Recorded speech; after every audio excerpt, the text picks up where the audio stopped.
జై శ్రీమన్నారాయణ. నేను మీ కట్ల శ్రీనివాసాచార్యులు, చెన్నూరు, మంచిర్యాల జిల్లా. ఈరోజు మనం తెలుసుకోబోవలసినటువంటి విషయం ఏమంటే, ఈ అనంతకోటి విశ్వంలో 84 లక్షల జీవులలో ఉత్తమమైన జన్మ మానవ జన్మ. ఈ మానవ జన్మలో మోక్షము ఎలా లభిస్తుంది అంటే, జనన మరణ రహితమైనటువంటి ఒక ఆ స్థితికి చేరాలంటే ఏమి చేయాలి, ఎలా మోక్షం లభిస్తుంది?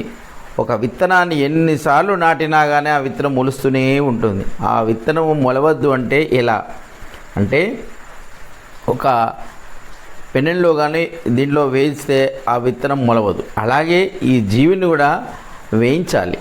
ఇందులో భక్తి, జ్ఞాన, వైరాగ్యములైనటువంటి వాటిలో వేయించినప్పుడు ఈ జీవుడు మళ్ళీ పుట్టడానికి అవకాశం లేదు. మోక్షం పొంది శాశ్వత పదాన్ని చేరుకుంటాడు.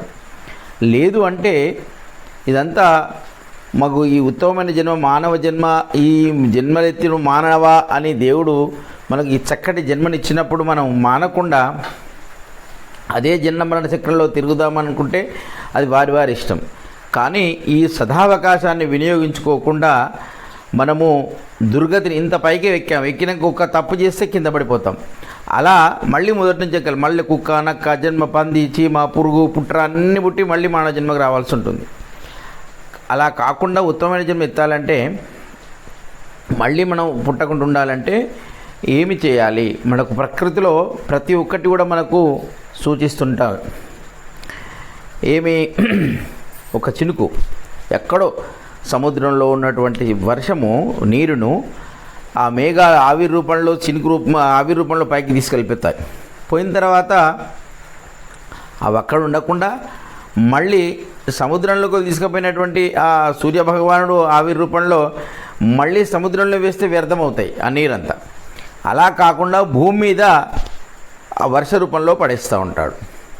వర్ష రూపంలో పడేసినప్పుడు ఆ పడ్డ చినుకు పడ్డకాన్ని ఉండకుండా ఒక కొండ మీద పడితే కొంచెం జారి ఒక చిన్న కాలువగాయి, ఆ కాలువ నుండి ఇంకొక చిన్న దొడ్డు కాలువై, ఆ కాలువ ఒర్రెలో కలిసి, ఆ ఒర్రె ఎన్ని వంకలు, ఏ గుట్ట వచ్చినా ఏ బండ వచ్చినా తన యొక్క ప్రయాణాన్ని ఆపకుండా ఒక వాగులో కలుస్తుంది.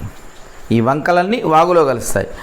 ఆ వాగు ప్రవహిస్తూ ప్రవహిస్తూ ఒక నదిని కలుస్తాయి. ఆ నది సముద్రాన్ని చేరుకుంటాయి.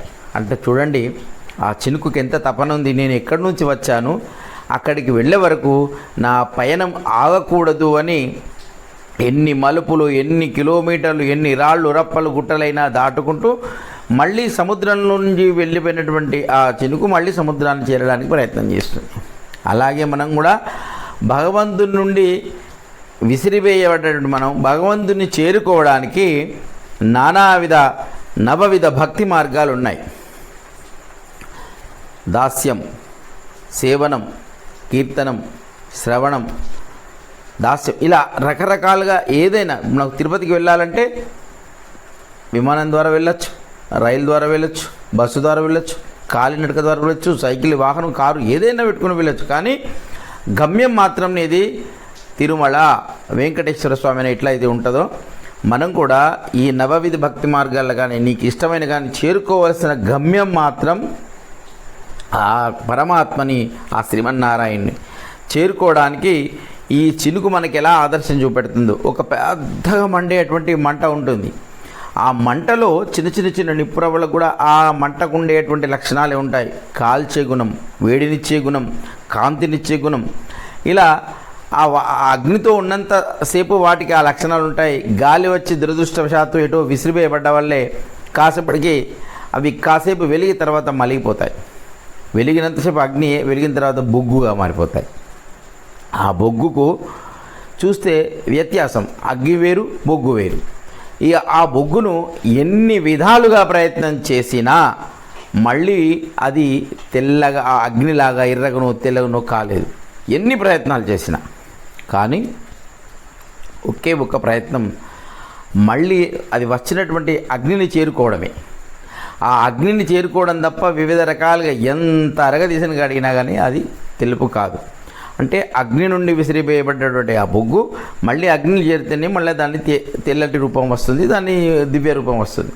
అలాగే మనము ఆ పరమాత్మ నుండి విసిరేయబడ్డ ఆత్మలము పరమాత్మను చేరుకోవడానికి మాత్రమే ప్రయత్నం చేస్తేనే మనకు దివ్యత్వము ఆ పరమాత్మలో లీనమయ్యే అవకాశం ఉంటుంది. అలా కాకుండా ఎన్ని వ్యర్థ ప్రయాసాలు ఈ లోకంలోనే పుడుతూ చస్తూ ఈ జన్మలో ఇప్పుడు ఒక కోడిని నువ్వు కోస్తున్నావు, తప్పకుండా నువ్వు కోడివై పుట్టి నిన్ను మళ్ళీ ఒకడు కోస్తాడు. నువ్వు మేకను కోస్తున్నావు, నిన్ను తప్పకుండా మేకవై పుడతావు. చేసిన కర్మము అనుభవించక తప్పదు.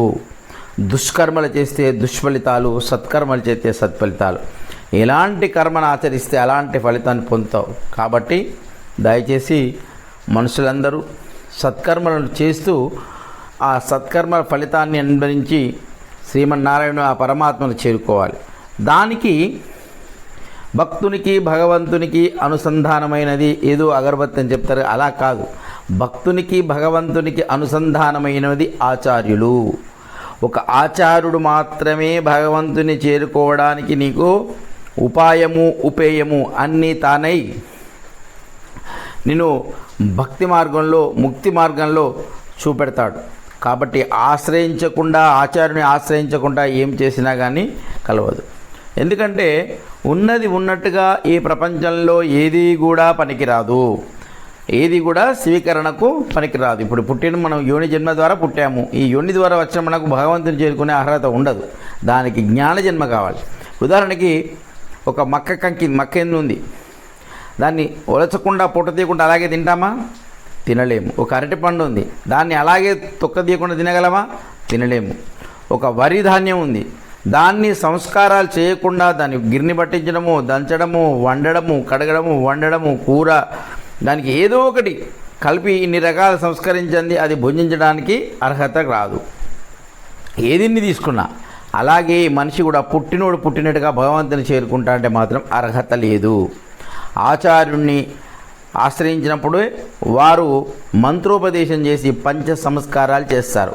ఆ పంచ సంస్కారాలు చేయడం వల్ల నీకు ఆ యొక్క పరమాత్మను చేరుకునేటువంటి యోగ్యత కలుగుతుంది. చేస్తే ఎలా ఆ అర్హత ఏంటి, విలువ ఎలా, పంచ సంస్కారాల ఉపయోగం ఏంటి, ఉపదేశం తీసుకుంటే ఉపయోగం ఏమిటి, తీసుకోకుంటే నష్టం ఏమిటి? ఇందాక చెప్పినట్టు సంస్కారం అంటే ఒక పాలను తీసుకుందాం ఉదాహరణకి. ఆ పాలకు ఆయుష్ ఎంతండి? పాలకు ఆయుష్ ఒక్క రోజు. ఆ ఒక్క రోజులో తెల్లారి పగిలిపోతాయి. దాంట్లో కాగబెట్టి తోడు పెడితే వారం రోజుల వరకు కూడా ఉండాల్సిన 3 రోజులు 4 రోజులు ఉండాల్సిన పెరుగు తయారవుతుంది. ఆ పెరుగును చిలికి వెన్న తీస్తే వారం 15 రోజులు నెల రోజులు కూడా ఉంటుంది. ఆ వెన్నను కాచితే ఇంకొక సంస్కారం, కాచితే నెయ్యిగా మారుతుంది. ఎప్పుడూ చెడిపోయినటువంటి శాశ్వతమైనటువంటి పదాన్ని దానికి విలువ పెరుగుతుంది, దాని యొక్క ఆయుష్ పెరుగుతున్నది. అలాగే సంస్కారం చేయడం వల్ల ఆ పాలకు ఒక రోజులో పగిలిపోయే పాలను కాచి వెన్న తోడుపెట్టి వెన్న తీసి వెన్న కాస్తే నెయ్యిగా మారి ఎలా సంస్కరించబడితే విలువ పెరుగుతుందో ఈ జీవుని కూడా ఆ ఆచార్యులు పంచ సంస్కారాలు చేస్తారు. ఈ శరీరం ద్వారా చేసినటువంటి పాపాలు నశించిపోవడానికి శంకు చక్రాలను వేస్తారు. ఈ శరీరానికి తులసిమాలను వేస్తారు, తిరునామాలను ఒసుగుతారు. 4వది ఈ జీవుని ఉద్ధరించుటకు మంత్రోపదేశం చేస్తారు. తర్వాత 5వది పేరుకు రామానుజ దాసుడు, ఆడవారైతే దాస్యాన్ని, మగవాళ్ళైతే దాసుడు, ఇలా ఒక పేరు.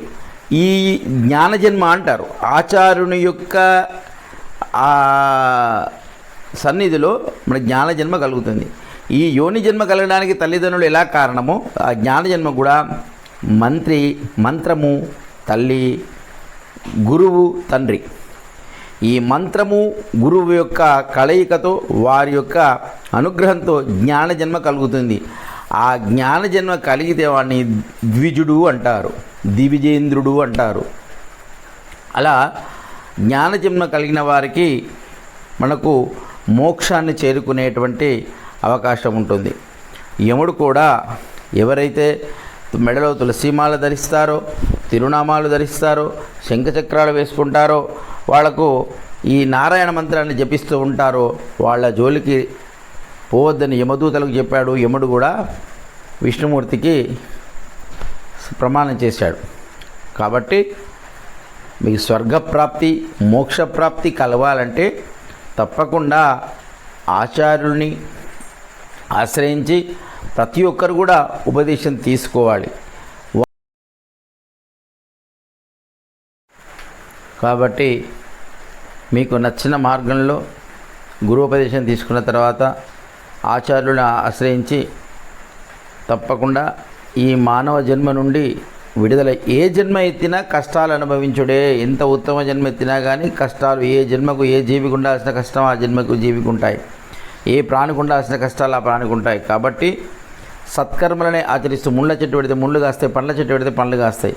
కాబట్టి మంచి కర్మలనే ఆచరిస్తూ మంచి ఫలితాలను పొందండి.